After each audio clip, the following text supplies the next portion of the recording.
नमस्कार। आप देख रहे हैं शिव कुमार मिश्रा ऑफिशियल। मैं हूं आपके साथ शिव कुमार मिश्रा।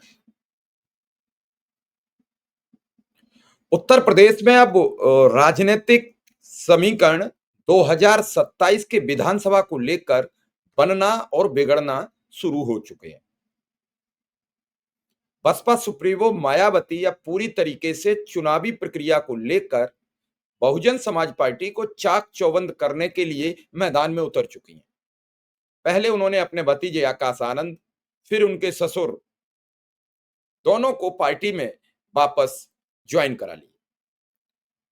आकाश आनंद को बड़ी जिम्मेदारियां दे दी गई। लोकसभा चुनाव में आकाश आनंद जहां ताबड़तोड़ स्पीच दे रहे थे और उसका असर पड़ा कि भाजपा को उन्हें रोकने के लिए मुकदमा लिखाना पड़ा और फिर मुकदमा लिखने के बाद वो राजनीतिक पटल से गायब हो गए। फिर धीरे धीरे पारिवारिक विद्रोह और ये सब चलता रहा। अब बसपा की मुखिया मायावती को लगा कि अगर पॉलिटिकल इमेज बचानी है तो फिर मैदान में आना पड़ेगा, और इस लिहाज से उन्होंने मुनकाद अली समेत वो सभी अपने पुराने सूरमा सतीश मिश्रा सबको एकत्रित करके संगठन को मजबूत करने के लिए जमीन पर उतार दिया। भारतीय जनता पार्टी के खिलाफ आज कोई भी दल जो नहीं उतर पा रहा, उसके सबसे बड़ा कारण है मजबूत संगठन, पन्ना प्रमुखों की फौज। वोटरों को घर से निकालने के लिए पन्ना प्रमुख जुट जाते हैं। लोकसभा विधानसभा के चुनाव ऐसे हैं कि जो निकाल के ले आता है उसी के कहने से वोट भी दे देता है। ये अक्सर गांव में देखा जा सकता है। इसी को लेकर बसपा प्रमुख ने अपने संगठन को दुरुस्त करने की कई मंडल प्रभारी, कई क्षेत्रीय प्रभारी, सबको जिम्मेदारी दे दी। कई जगह संगठन की बैठकें चल रही हैं लगातार। मुनकाद अली, सतीश मिश्रा, गिरीश चंद, कई लोग हैं जो लगातार बैठकें कर रहे हैं और संगठन को तैयार कर रहे हैं। लेकिन इस वक्त जो बड़ी खबर आ रही है वो है रामपुर से। झटका है अखिलेश यादव के लिए। सुनने में आ रहा है कि अगर जेल से बाहर आजम खान निकलते हैं या उससे पहले उनका परिवार साइकिल की सवारी त्याग सकता है। बहुजन समाज पार्टी के हाथी पर सवारी गांठ सकता है।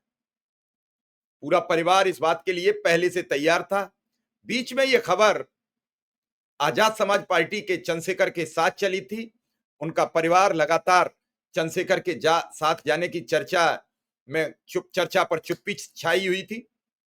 उनके घर तक कई बार चंद्रशेखर का आना जाना हुआ। चंद्रशेखर आजाद के सांसद बनने के बाद उनकी नजरें आजम खान और उनके परिवार पर हैं। वो सीतापुर जेल में आजम खान से मिल चुके, जबकि रामपुर में भी उनके परिवार से कई बार मिलने गए। इन दिनों आजम खान की पत्नी डॉक्टर तंजीन फातिमा और बेटे अब्दुल्ला जमानत पर हैं, बाहर हैं।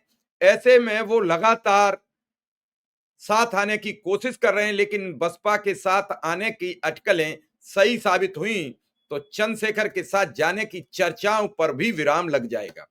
लोगों का मानना है कि चंद्रशेखर के साथ जाने से पहले वो बसपा के साथ जाना ज्यादा पसंद करेंगे।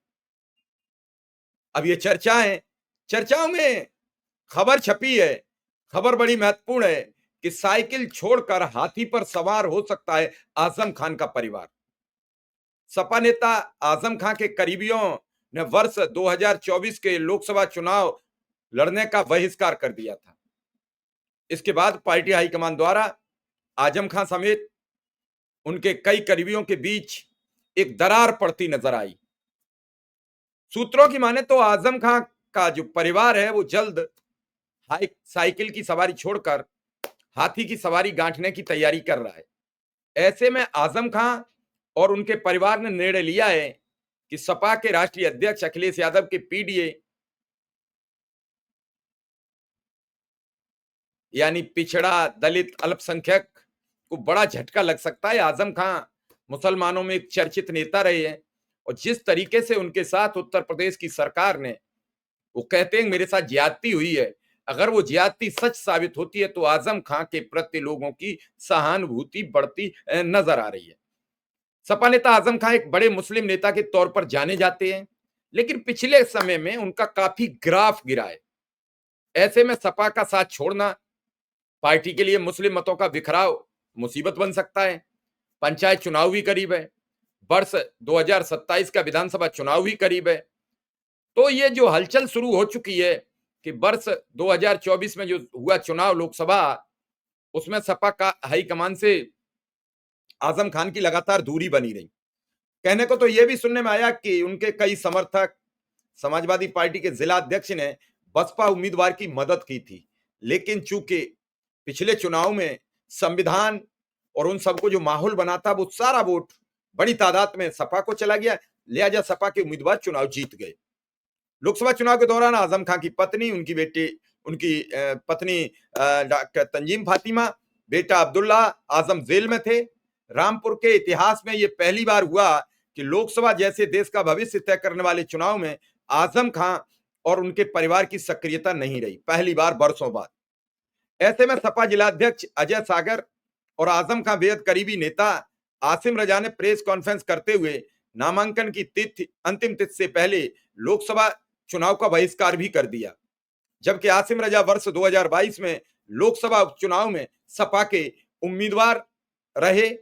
वर्ष 2024 में भी उनकी दावेदारी पक्की मानी जा रही थी, लेकिन अखिलेश यादव के चुनाव में इंकार के बाद उन्होंने चुनाव का बहिष्कार कर दिया।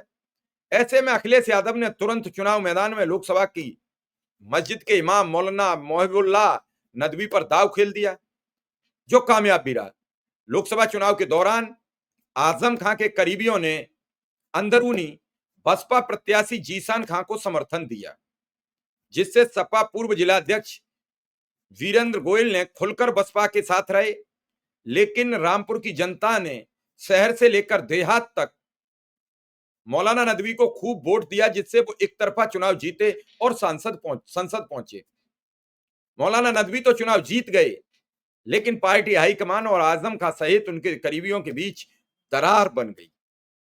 रामपुर की राजनीति में आजम खान और उनके करीबियों को छोड़कर एक अन्य मुस्लिम चेहरे को सांसद बनाना गले से उतरने वाला कदम था, और इसी से आजम परिवार पूरी तरीके से समाजवादी पार्टी के मुखिया अखिलेश यादव से नाराज चल रहा है।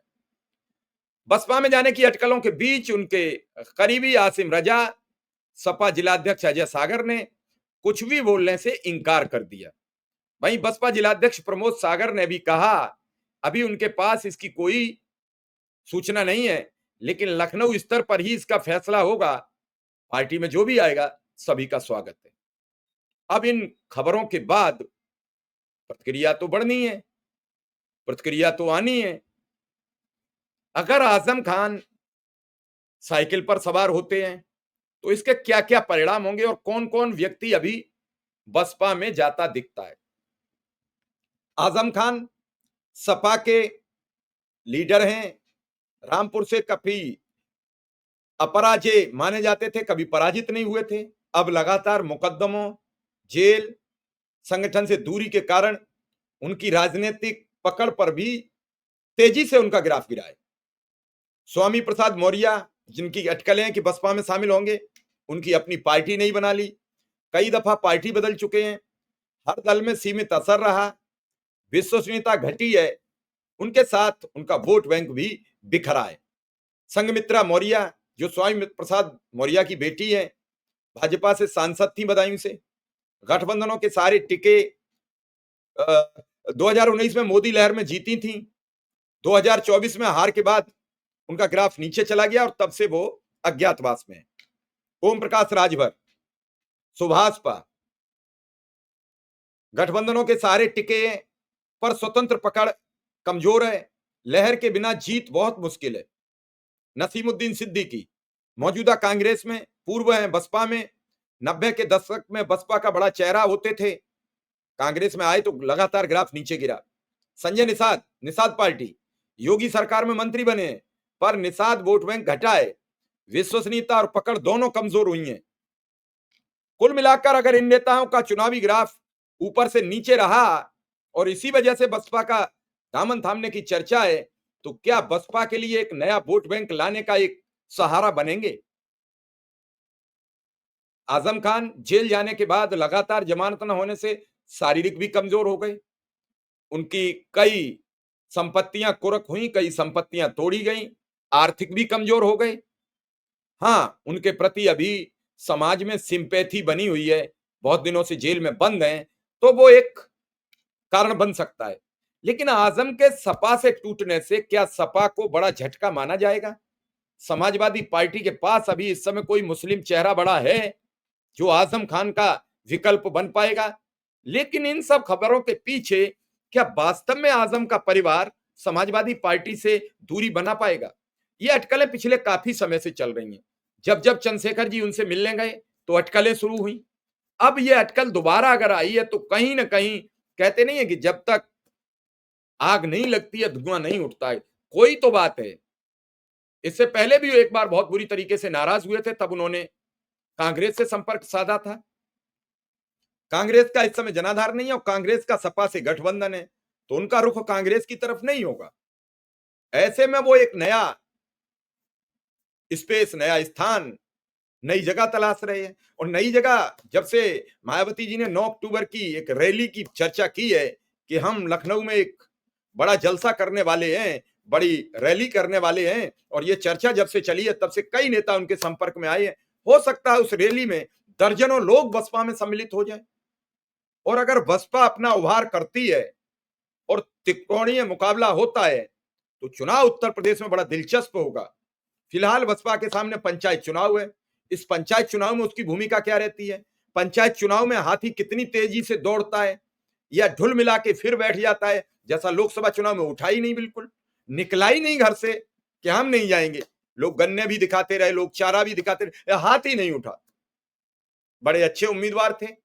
आकाश आनंद ने सीतापुर तक तो बड़ी लखीमपुर खीरी तक मेहनत भी की, लेकिन उसके बाद जो उनकी परंपरागत सीट नगीना थी वहां भी वो अपनी जमानत नहीं बचा पाए। तो कई चीजें हैं उधर जो उन्हीं का अपना कैडर रहा, कभी कभी भाजपा में बड़े पदों पर रहे, कभी बसपा में बड़े पदों पर रहे, जिनके सहारे सपा समाजवादी पार्टी एक बड़ा तिलिस्म बनने जा रही है। अरे इंद्रजीत सरोज मायावती जी के सबसे खास हुआ करते थे। अंबेडकर नगर के सांसद लालजी वर्मा, रामअचल राजभर, आपके दद्दू प्रसाद, कौन से नेता नहीं है? सब ये मायावती के साथ बड़े चेहरे हुआ करते थे। दद्दू प्रसाद की तो तूती बोलती थी, इंद्रजीत सरोज की तूती बोलती थी बसपा की सरकार में। लेकिन क्या ये सब नेता पुनर्वापसी करेंगे या फिर बसपा उठते उठते फिर वहीं खड़ी हो जाएगी जहां से चली है? इसका अभी इंतजार करना पड़ेगा। 9 अक्टूबर की रैली, बसपा में उठता उभार, और जिस तरीके से चंद्रशेखर का ग्राफ बढ़ रहा था वो एकाएक रुका। क्यों रुका? चंद्रशेखर का कारवां इस समय उस स्पीड में अब आगे नहीं बढ़ रहा है जो स्पीड उनकी लोकसभा चुनाव जीतने के बाद थी। अब स्पीड कितनी तेजी से वो और पकड़ेंगे, क्या वो भी संगठन की तैयारी में लगे हैं कि नहीं लगे हैं, ये बड़ी अभी विडंबना है। तो ये पीडीए के खेल में कौन कौन से लोग पीडीए को आगे ले जा पाएंगे, किसका पीडीए जोरदार होगा? बीजेपी अपना पीडीए ला रही है, बसपा अपना पीडीए लाएगी, अखिलेश यादव का पीडीए चल रहा है। अखिलेश यादव के पीडीए से बड़ी अखिलेश के रुझान की वजह से अब सबकी निगाह पिछड़े दलित अल्पसंख्यक वोटरों पर है। तो ऐसे में ये खबर बड़ी महत्वपूर्ण है कि आजम का परिवार साइकिल की सवारी छोड़कर हाथी की सवारी गांठने की फिराक में। तो क्या जेल से निकलकर आजम सीधे सीधे हाथी पर चढ़ जाएंगे या फिर साइकिल पर फिर सवारी करेंगे? इसकी हमें प्रतीक्षा रहेगी। फिलहाल इस खबर में इतना ही। धन्यवाद, नमस्कार।